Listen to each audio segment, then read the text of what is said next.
This Faith and Finance podcast is underwritten in part by Eventide Center for Faith and Investing. They are an educational initiative of Eventide Asset Management that seeks to help Christians understand and practice biblically faithful investing.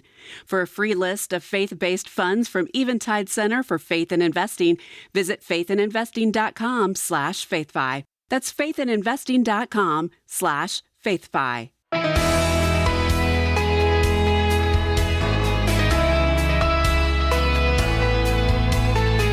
Wealth gained hastily will dwindle, but whoever gathers little by little will increase it. Proverbs 13:11. Hi, I'm Rob West. Patience is definitely a virtue, especially when it comes to investing. But too often we allow our emotions to rule over us. Art Rayner joins us today to discuss 4 ways emotions ruin smart investing. And then it's on to your calls at 800-525-7000. That's 800-525-7000.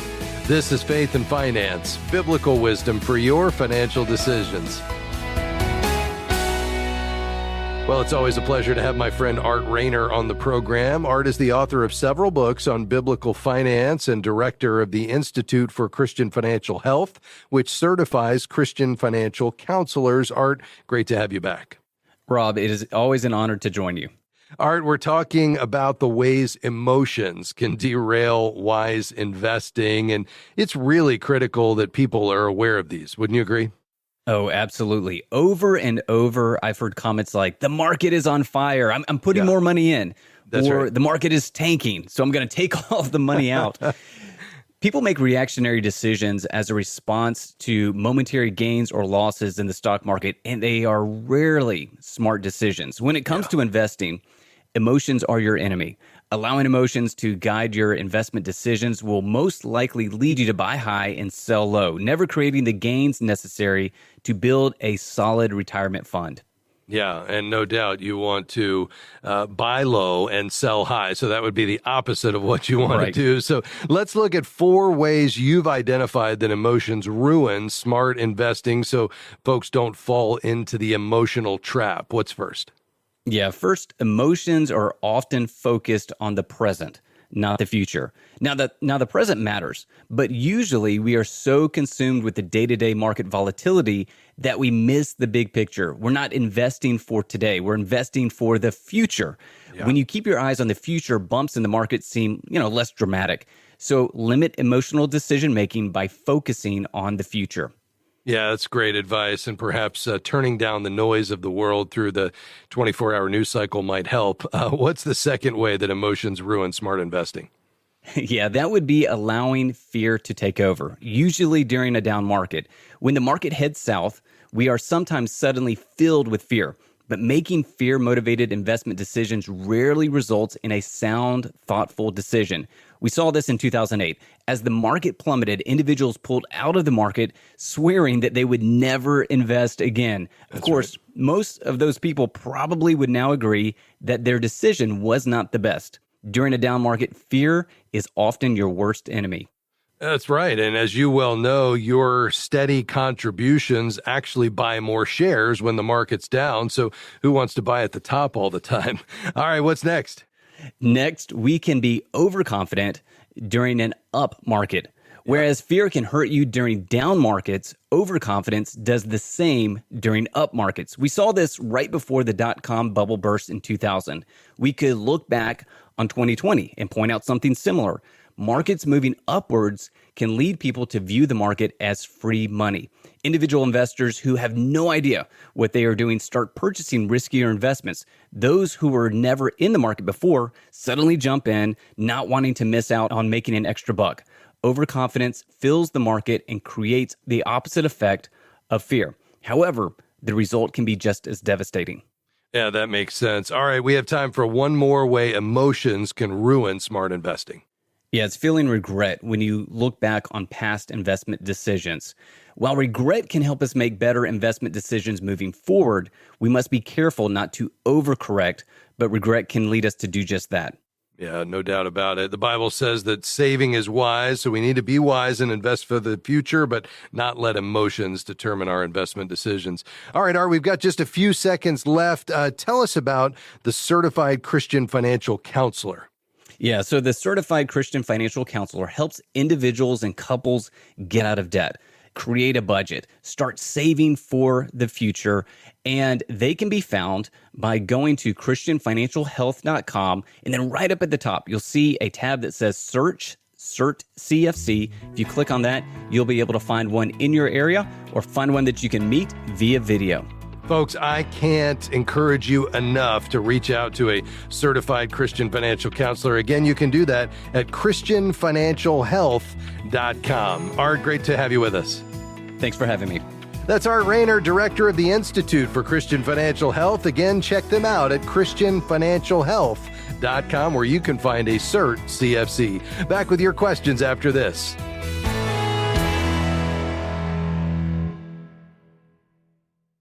FaithFi is grateful for support from One Ascent. One Ascent believes that your values inspire why you invest and how they can inspire how you invest. One Ascent's goal is to provide solutions designed for every need and invest in businesses that bless the people and places God has made. They want to help investors do well by doing good, to explore a new way of investing that aligns with your values. More information is available at oneascent.com and by clicking Analyze My Investments. Are you a financial advisor or CPA seeking to build your practice on biblical wisdom? Not only does the Certified Kingdom Advisor education provide you with deep biblical insights, the CKA designation sets you apart. Each year, almost 50,000 people search for a Christian financial advisor. Join our community and share your expertise with clients looking for someone who shares their faith and values. Find more information at kingdomadvisors.com/getcertified.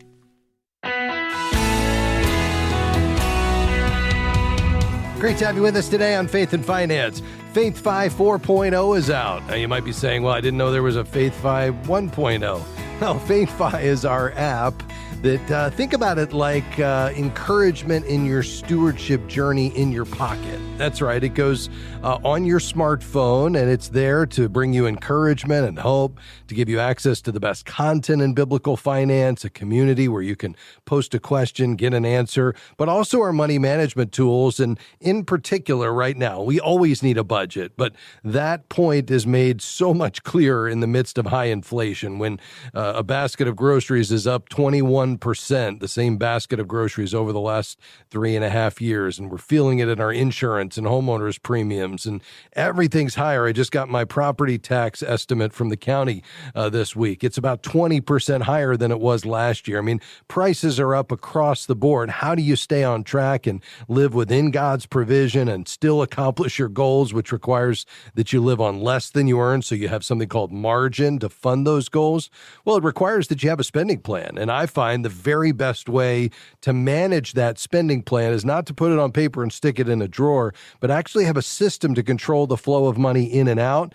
Larry Burkett, the late Larry Burkett, would often teach about what he called the envelope system. And at the time, he used physical envelopes. Well, our team over years, and the work continues every day with a team of developers, built a digital envelope system inside the FaithFi app. And the brand new expression of that is FaithFi 4.0, with a beautiful new interface, a refreshing new design, a lot of new features, but it will allow you to securely connect to each of your institutions, download your transactions automatically, and they will automatically be categorized into each of your envelopes, both income and spending related envelopes. So at any point during the month, this is what Julie and I do with our budget, you can see exactly what's left in each envelope so you can make course corrections along the way. Don't just wait to the end of the month and look back and say, yeah, we missed that, and oh yeah, we went over there. No, we want to know what's going on throughout the month so you can make changes. Maybe you're going to move money from one envelope to another, or maybe you're going to stop eating out because you've gone beyond,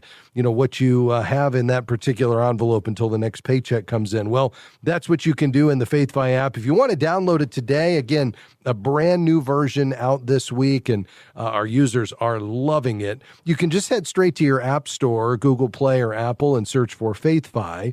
or you can go to our website. That's faithfi.com and just click on app at the top of the page. All right, we're ready to dive into your questions today. It looks like we have two lines open, 800-525-7000. You can call right now. Let's begin in West Virginia. Phil, you'll be our first caller, sir. Go ahead.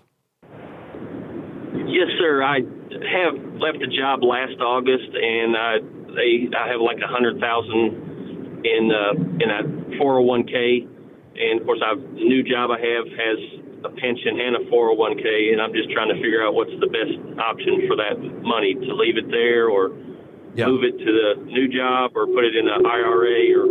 Yeah, it's a great question, Phil, and you're right. I would do something. I probably, my least favorite option for you would be to leave it right where it is, just because, often when you separate from your employer, the fees actually go up a little bit, and, it's just one more account to keep track of, and you're limited in your investment options inside that 401k. So during your working years, I like the idea of you rolling it into your new employer's 401k if they'll allow it. Not all employers accept rollovers from a previous employer's plan, so you'd have to check with your HR department or plan administrator. But if they do, I kind of like that option because then everything's in one place.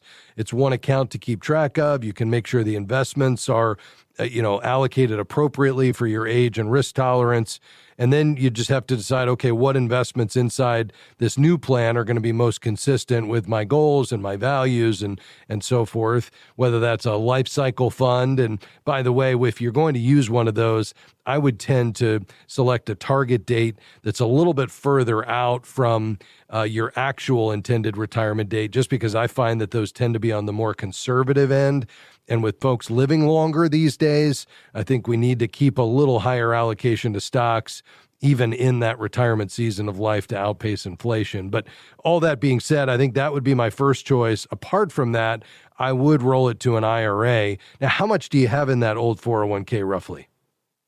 $100,000. All right. Yeah. So, you're right around that number where you could hire an advisor to manage that for you if you decided to roll it out. Typically 75,000 is the minimum. Some advisors are at 100, others are at 250 or 500,000 before they will take it on. But you certainly should be able to find a certified Kingdom advisor that could manage that for you if you wanted that. The other option is to manage it yourself. If you go that route into the IRA, you'd want to decide your approach to managing the money before, because if you're hiring an advisor, you wouldn't want to open the IRA. You'd want to let them do that and then roll it in. If you're going to manage it yourself, then you could proceed at opening that with Fidelity or Schwab or wherever you're going to allow that to land. But does that make sense to you, Phil?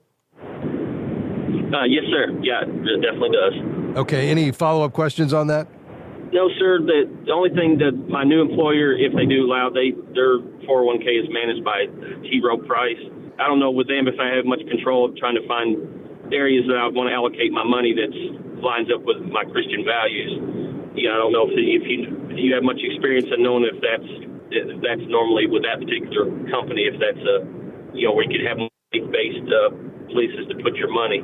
It's a great question, Phil, and I don't know the answer to that. I would not be surprised if they have little to no options in the faith-based investing space. Now, if they have something called a brokerage window, which is increasingly found in these 401ks, that essentially allows you through your current plan administrator's 401k to go out on the open market and buy investments outside of their menu. That could be an option. Otherwise, you'd want to look and see.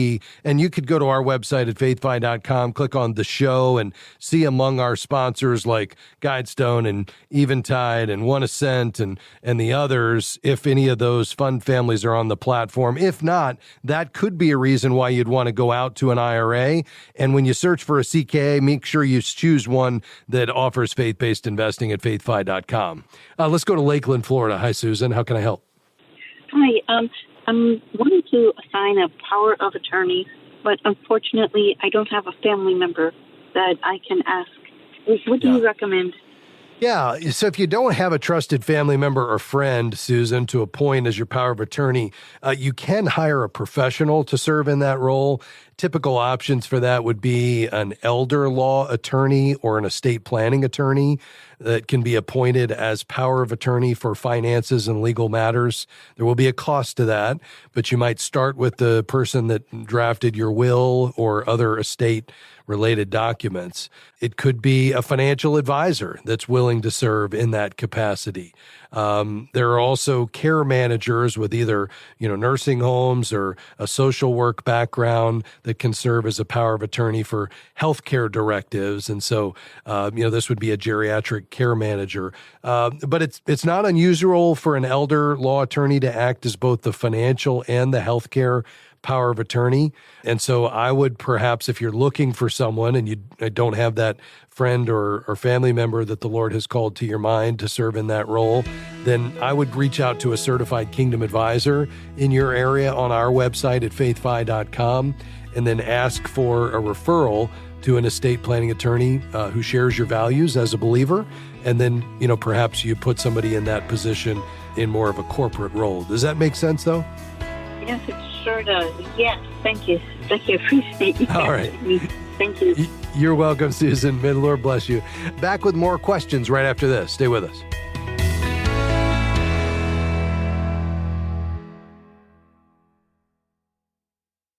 Absolutely free. We know you've learned to be suspicious of those words, but really, you can get biblical financial wisdom delivered to your inbox each week absolutely free. Articles, videos, podcasts, and special offers on biblical resources. Nearly 60,000 people receive our free weekly wisdom email, and you can too. Create your free FaithFi account by going to faithfi.com and click Sign Up to begin receiving weekly wisdom in your inbox. We are grateful for support from the Eventide Center for Faith and Investing. ECFI is an educational initiative of Eventide Asset Management that seeks to help Christians understand and practice biblically faithful investing. They do this through their podcast and online journal featuring articles from industry thought leaders and their course called Discover God's Story for Investing. More information is available at faithandinvesting.com. That's faithandinvesting.com.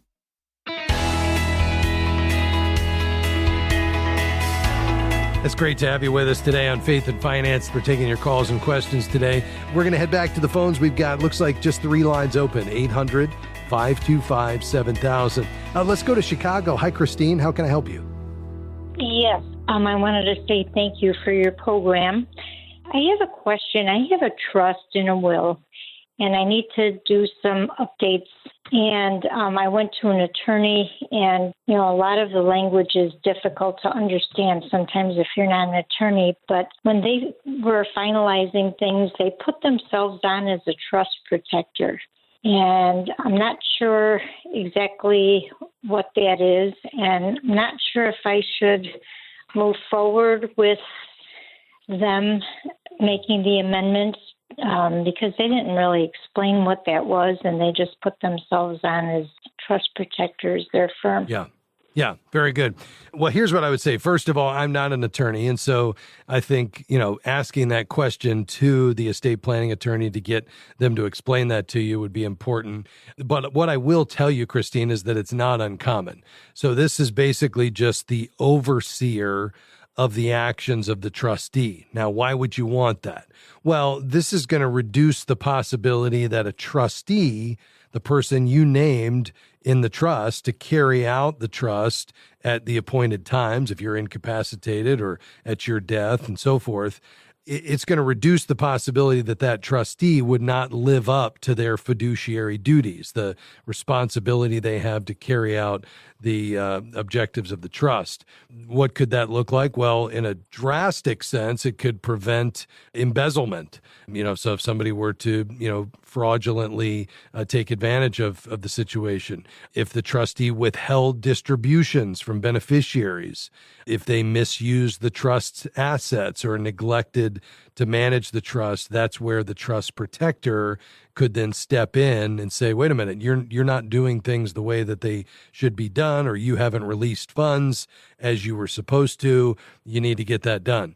So think about them as just kind of another layer of protection. Now, in the same way that you would want that trustee to be a trusted individual that you know and to be in high regard and to have the ability to carry out kind of administrative functions and be financially literate, you would want to make sure that the trust protector is also somebody that's trusted, that would be the overseer. But I don't have any issue with you having a trust protector.